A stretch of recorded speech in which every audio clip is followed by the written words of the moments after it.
Good evening. Thank you for joining us this evening. We ended the Jewish Film Festival this morning at 9 o'clock. Was the last time that people were able to see films for the fall festival, but our talkbacks continue.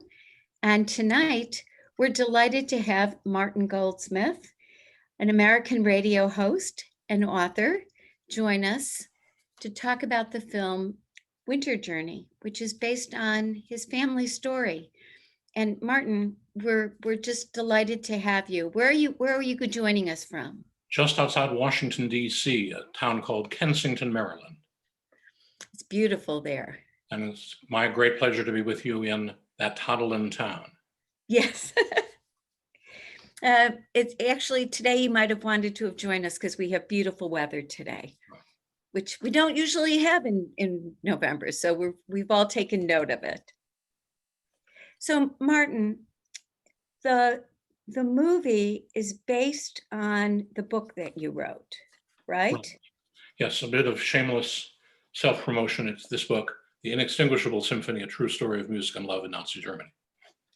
So let me ask you, because before we got on, we were talking a little bit about growing up and having a parent who had survived the Holocaust. And so tell me a little bit about growing up. In the movie, it's made clear that you really didn't have a Jewish upbringing. That is correct. Both my father and my mother were Jews.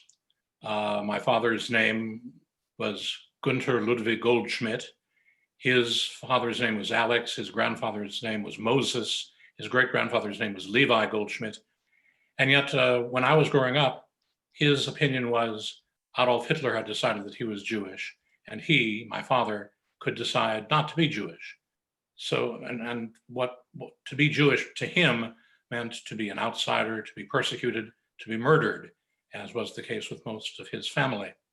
So my brother and I were not brought up Jewish. We did not have bar mitzvah, but we did not have bar mitzvahs. I waited until I was 55 years old to be bar mitzvah. I attended my first Seder when I was 16, after we moved from St. Louis to Cleveland. So yeah, I was not aware of myself as a Jew until I was already a young adult. But your mother was also Jewish. Right. And it seemed like from the film that your father clearly adored your mother and that she was everything for him, because even though she had died, he spent another 20 years living in Arizona. Well, that I probably had less to do with his love for my mother, though that love was definitely there. But I think he really always felt more comfortable in a more Nordic atmosphere. He would have been, I think, happier had he moved back to Cleveland or anywhere north. He really was not comfortable in the desert. I mean, as Bruno Ganz, the magnificent actor who portrays my father in the film, says early on, I would like some green grass, some trees, some change of seasons. That was very much how my father felt. But I think part of the penance that he felt he had to pay for the murder of his family was to remain in a place where he was not happy. Yeah, almost as if if he would be happy, he'd somehow be betraying the memory of his father and his brother and his mother. Exactly right. So what inspired you to start asking questions? Well, that in itself is a very good question, because I didn't, as a child, I remember, again, it's depicted briefly at the very beginning of the film, my brother once asked my father, how come we don't have aunts and uncles and grandparents to go over the river and through the woods to at Thanksgiving? Where are all our relatives? My father's answer was very brief. He said, they died in the war. And we didn't talk about what had happened in Germany for the same reason we didn't talk about bauxite mining in Peru. These were just subjects that wouldn't occur to us to talk about around the dinner table. But as I say, when we moved from St. Louis to Cleveland, I lived in a neighborhood called Shaker Heights, which is largely Jewish. All of my friends were Jews. I was invited to my first Seder when I was 16. And it still took a few years. Then I also remember in 1971 going to see the movie Cabaret with Liza Minnelli and Sure. Michael York and Joel Grey. And I remember coming out of the movie with a realization that somehow that movie had something to do with me and my family. And that was still many years before I began asking questions. But I also remember in 1992, the year I turned 40, my father and I met in Oldenburg, the city in northwest Germany, where he grew up. And he showed me where his father's store had been. His father ran a very successful women's clothing store called Haus der Mode, or House of Fashion. And the store did so well that my grandfather was able to buy this beautiful house on Gartenstrasse, on Garden Street, just within a few hundred yards of the Ducal Gardens, the gardens that used to belong to the Duke of Oldenburg, which are now known as the Schlossgarten or Castle Gardens. And he told me all about that, and that awakened all kinds of questions in me. And within a few years, I began asking my father questions. And yes, the film, Winter Journey, essentially the conceit of the film is that I am interviewing my father. And so I'm on this side of the camera. That's why I never appear on screen.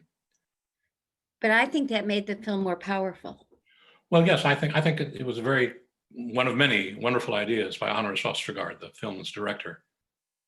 And how did you get to him? So He you got to write me. a book. How do you get to how does it become a film?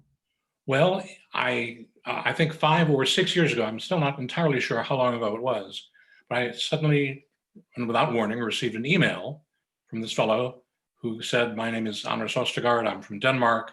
I'd like to make a film of your book." And it's highly possible that I waited and didn't answer that email at first, thinking that this guy, Anders Ostergaard, may have been something like a Nigerian prince asking for money. But luckily, he wrote me a second email, and then I answered back, and he then almost literally got on the next plane from Copenhagen, flew to Washington, came to my house, and we talked for several hours about his ideas for the film. And the ideas changed over time, but I was very honored that he asked me to co-write the screenplay. And so one thing led to another, and he had the good fortune to cast Bruno Ganz, the great Swiss actor, as my father. And we shot the scenes in Tucson, where my parents had retired to, in January of 2018. Later that summer, Bruno Ganz was engaged to perform at the Salzburg Festival in Salzburg, Austria.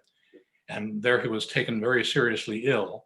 He went back to his home in Zurich, Switzerland, and he was quite weak, but he was determined to finish the film, Winter Journey. So Honor sent his sound crew, flew to Zurich, went to his house, and recorded some of the telephone calls that you see in the film. And within a few weeks after that, Bruno died. He was 77, and Winter Journey turned out to be his very last film. And the irony of a man who played Hitler, in 2004, Exactly. in Downfall, he played Hitler, and then to turn around and to have his last film, as a Jew. Exactly right.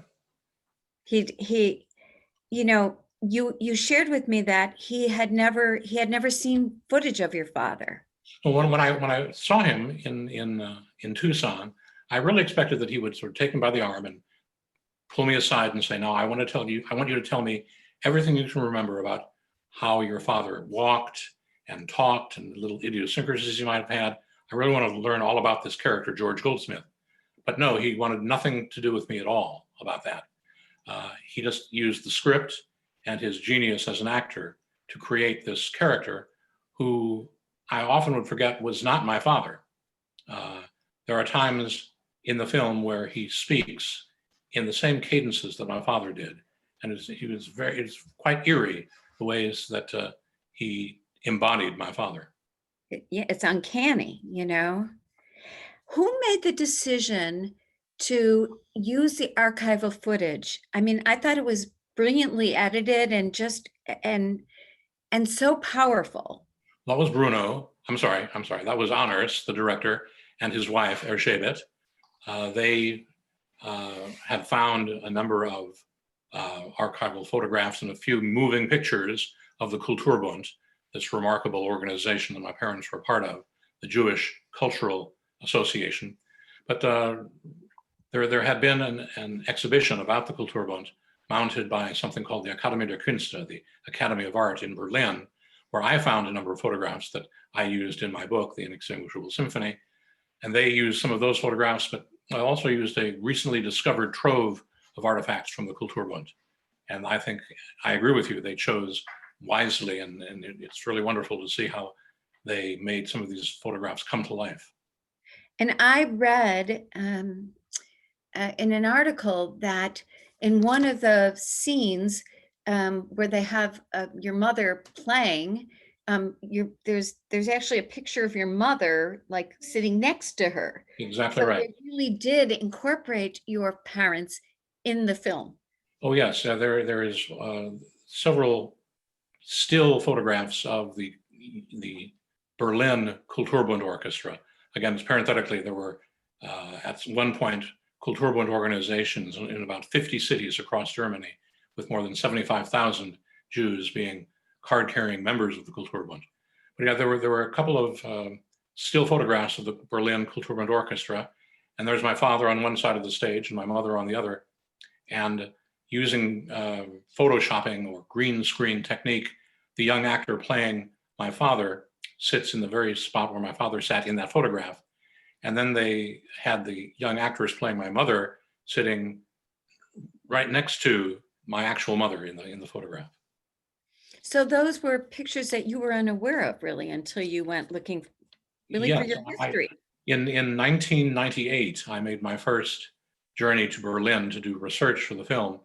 And I had learned of this exhibition about the Kulturbund that had happened in 1994. And I literally walked in off the street and said, my parents were members of the Kulturbund. Would you mind my looking at some of your archive photographs? And they said, please be our guest, come right this way. And they set me loose in their archives, and I found many wonderful photographs and documents that I incorporated into the book. What a gift. Like, what a Exactly gift, right. you know, especially as we get older. I think, you know, as kids, maybe we're so busy having fun and just going about our lives and growing up. And so we're not so focused on the past. And as you get older, I think your history and those who came before us become more important.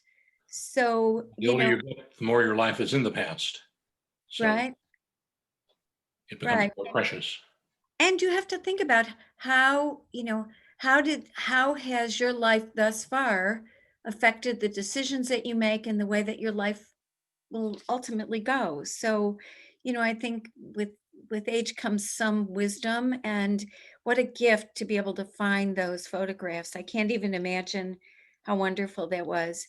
I read that you actually were actually reconnected with an artifact from your grandparents' house.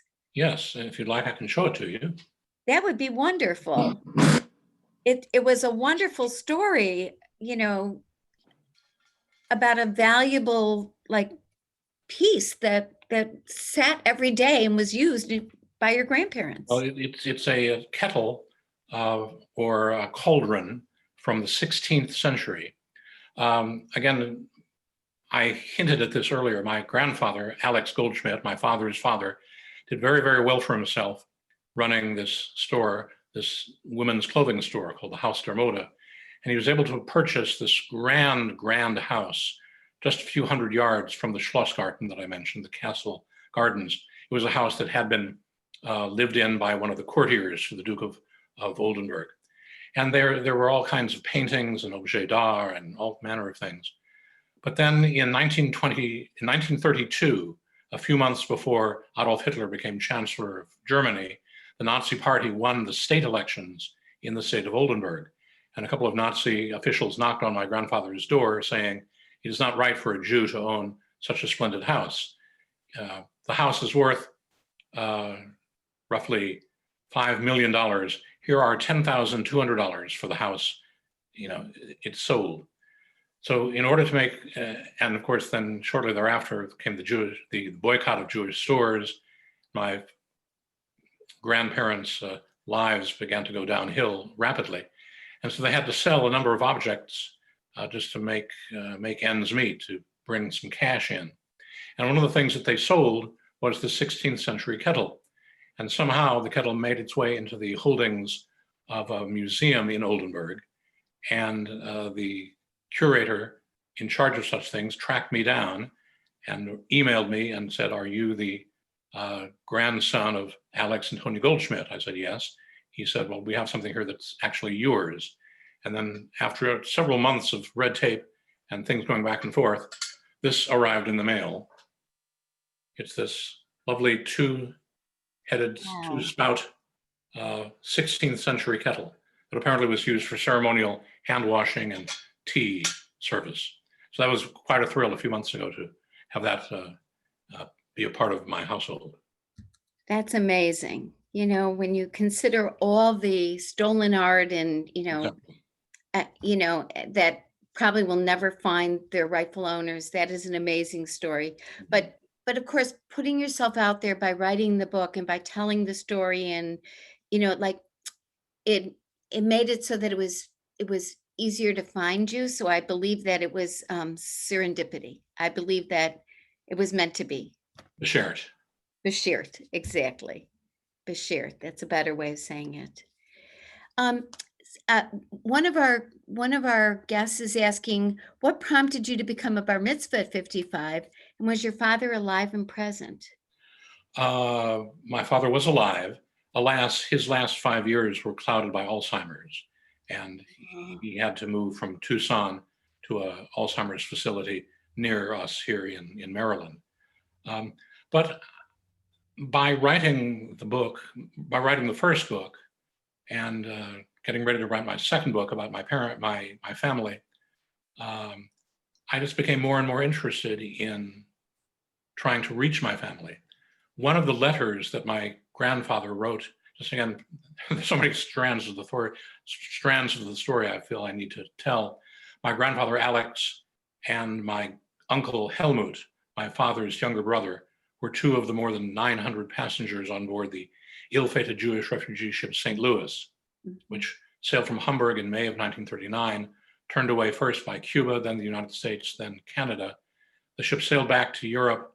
My grandfather and uncle got off the boat in France, and they spent the next 3 years being sent from one camp to another before being sent to Auschwitz in August of 1942. So my grandfather wrote to my father, who by then had made it to New York City, a number of letters outlining what he and his younger son were going through.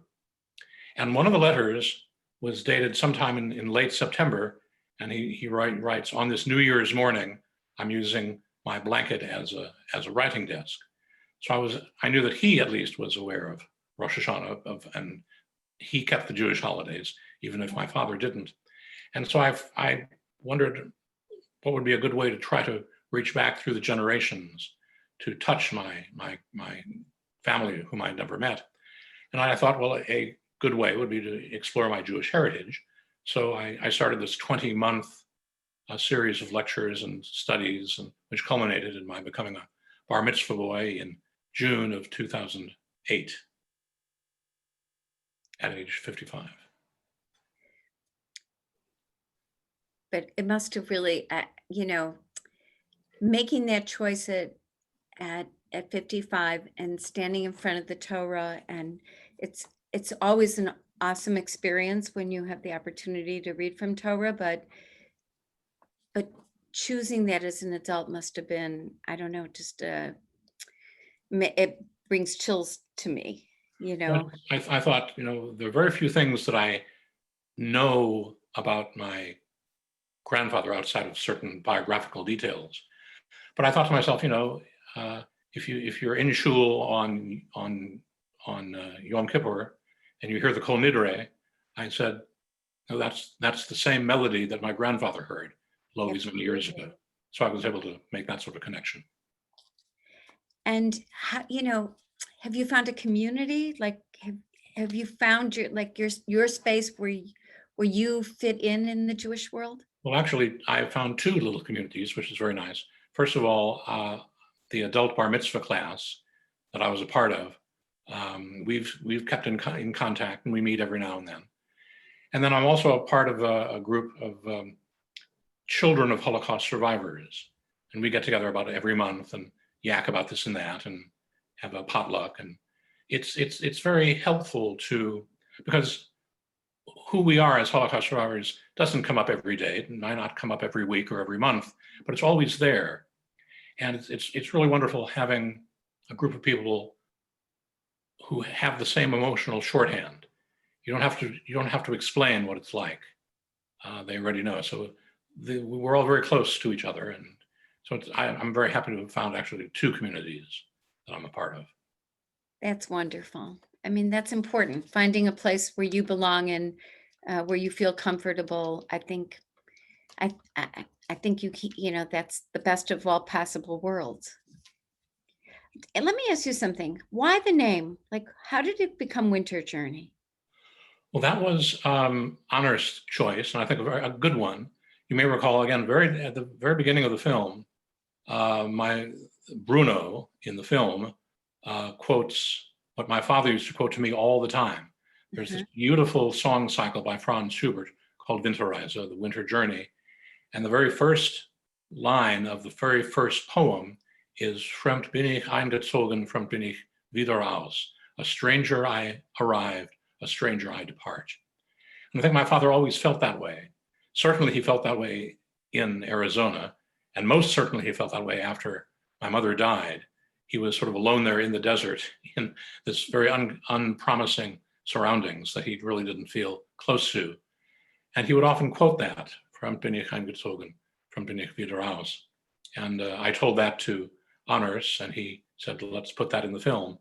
And I think it's very, very lovely the way Honors syncs up Bruno's singing with the piano. It was beautiful, and I also thought his use, the imagery of the desert, and especially sometimes you were just looking at pictures of the cacti, and I couldn't help but think about the prickliness of them, and the Exactly. prickliness of your father, Mhm. and the prickliness of being a Jew in Germany. The situation of like that Jewish Cultural League. Um, it it's it helped to protect some people.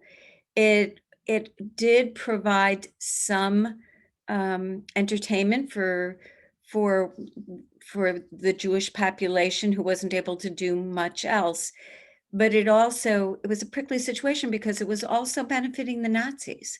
It was benefiting the Nazis because Propaganda they piece. used it. They used it as a propaganda tool when people around the world began to criticize the Nazis for their treatment of the Jews. Dr. Joseph Goebbels, the Minister of Public Enlightenment and Propaganda, was able to say, "Look, the Jews have their own orchestra, their own opera company. We're treating them just fine." And on top of that, there are those who today say that the Kulturbund, wonderful an organization as it was, perhaps provided a certain false sense of security to the Jews of Germany. Perhaps had there been no Kulturbund, more of them would have tried to emigrate sooner, and some of them stayed behind and were murdered. But I do want to say just a very brief sentence or two about the Kulturbund. In January of 1933, when Hitler became chancellor, the Nazis had many things they hoped to do, but they began right from the start to evict Jews from their positions with German opera companies, theater companies, and orchestras. And then in the late spring and early summer of 1933, some of these now unemployed Jewish artists came together and formed this Kulturbund. And in order to perform with the Kulturbund, to be a violinist or a dancer or an actor, or to take tickets at the box office, you had to be Jewish. In order to attend Kulturbund performances, you had to be Jewish. So it was very much a restricted, segregated sort of organization, but they did wonderful work. And my parents, I think, were both members of the Kulturbund and grew very much as artists. Fortunately, they were able to get out on one of the last boats leaving Lisbon in June of 1941. I mean, it's, when you think about it, your grandfather in 1939 got on a boat and was turned away, and you know, and didn't live. I mean, eventually perished. And yet your parents didn't leave until 1941, which was late. Very late. It was very late. And they were able to get out. It's just, Well, you know, they were very wonder. fortunate. They were fortunate in that my mother's father was a violin teacher of some renown, and one of his students had emigrated to America, and after Kristallnacht wrote back to his teacher, my grandfather, saying, in effect, things look pretty dicey over there in Germany. Is there anything I can do? And my grandfather, my mother's father, said, well, my daughter has just gotten married, so if you could sponsor these two kids, that would be great. And this man by the name of Mr. Shapiro threw a fundraising party in New York City's Chinatown and raised enough money to sponsor these two refugees. So they had somebody who met them at the boat on Ellis Island. Oh, Whereas my father's father was just part of this unfortunate ship called the St. Louis. right, right. Now, one of our proud moments as a country, No, to be, you know, to say the least. Susan wants to know, have you ever gone into the archives and ancestry to make sure there aren't any second generation relatives left? well, there are a few relatives on my mother's side, or on my, well, yes, I have two cousins who live in England who are related. My mother and their father were second cousins, so we're somewhat distantly related. And my father's mother, her maiden name was Behrens, Behrens, and she came from Bremen. Her father was a rather well-to-do coffee importer. And not too long ago, I discovered that I have a cousin, Stephen Behrens, who is the grandson of my grandmother's sister. So we were actual cousins. So I have discovered those three people. Because I know, like, you know, I had read that you had lost your brother, and I'm sorry about that. So it's lonely. It can, you know, it's lonesome. And so it's wonderful when we find these relations that we didn't know about. And it's remarkable now with, you know, with ancestry.com and with you know, with the DNA and everything that can be done. It's just remarkable how we're able to find people that we're related to and enlarge our families, you know. Yes, yes. I should also say that relatives of my mother's mother, her name was Hain, Huin, and I also discovered relatives of descendants of that part of my family living in upstate New York. So we're scattered around the globe. Yes, yes, you are. Are you going to write some more? Are you I going hope to? so. I hope so. I would like to tell the story of since I've told the story of my father and mother and my grandfather and uncle, I'd like to tell the story of my grandmother and aunt, my father's mother and my father's younger sister. They were both deported to a forest outside of Riga, Latvia, and murdered there. And I would like to tell their story as I have borne witness for the other members of my family. And I know that you traveled back and kind of traced their journeys. Did you trace your grandmother's journey? Well, I did travel from Berlin to Riga a few years ago, and I visited, there's a memorial. The place is called Bikerniki Forest.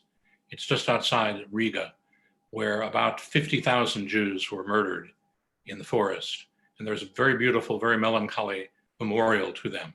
So I did visit Riga, yes.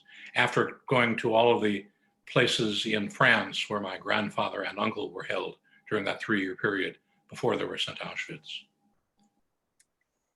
Well, I'm going to look forward to that book, and I'm hoping that they'll make that book into a movie. I would love to see Alex's Wake be made into a movie? Well, you and me both, actually, if you know anybody in Hollywood.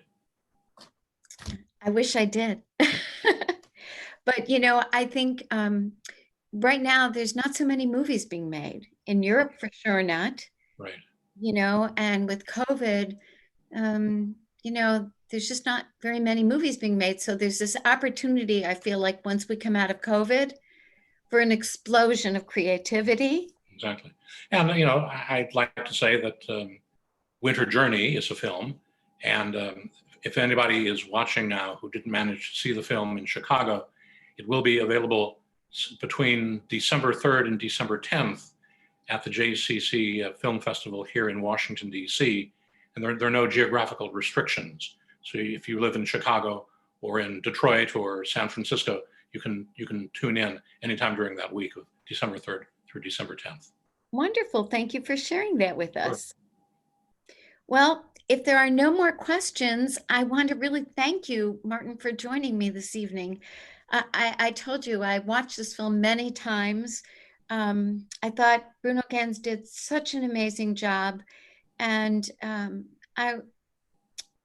it brought me to tears, and I watched so much film that doesn't always happen. So just a marvelous movie, an incredible story, and what an incredible family history. And thank you so much for sharing it with us. Well, thank you, Eileen. I really was honored to be part of this year's festival. And thank you so much for that. And thank you for tonight. I really enjoyed our conversation. Thank you.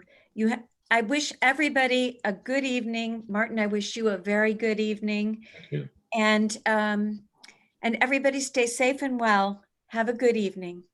Bye-bye. Good night.